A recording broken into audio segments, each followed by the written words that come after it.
nakatakda. Oh, oh, na na na na na na. Oh, 2,015. Unang pagtatagpo na padaan sa may Banawe. Hindi ko mawari ba't biglang napalingon. May babaeng lumabas sa tarangkahan, tila ba'y oras huminto. Ganda mo'y maladiwata.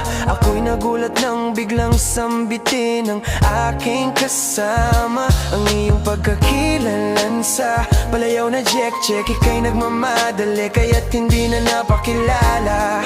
Ika'y nag-iwan na lang ng isang ngiti, dahilan kung bakit hindi ka na naalis sa aking isipan. 2017, hindi inaasahan sa aking mismong kaarawan. Sa lugar na minsan akong nanirahan, aking binalikan. May pumukong muli sa aking tingin upang ako'y mapahinto, tayo'y muling pinagtagpo. Pero sa taon na ito, meron kang inamin na ika'y meron ng mga supling.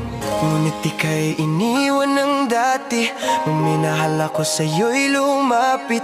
Sabay sambit, ito'y hindi hadlang para ika'y hindi mahalin at tanggapin. Nang buo lahat ng iyong nakaraan ay kaya akong yakapin. Kaya't bago lumisan, ika'y nagsabi kung pwede ba sa'kin magpakuha ng larawan.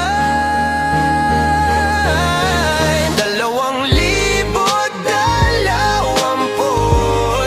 mahaba pa sana ang kwento, ngunit hindi nakakasya ang sulat sa binuong awitin. Ito na yung taon na itinakda ng Panginoon, na sa tagal ng panahon hindi ko sukat akalain na yung taong minsan ko nakasalubong siya pala ang magbibit-bit ng apelido kong Mrs. Fabellion. Salamat Panginoon, mahal kita mula noon hanggang sa huli ng aking buhay.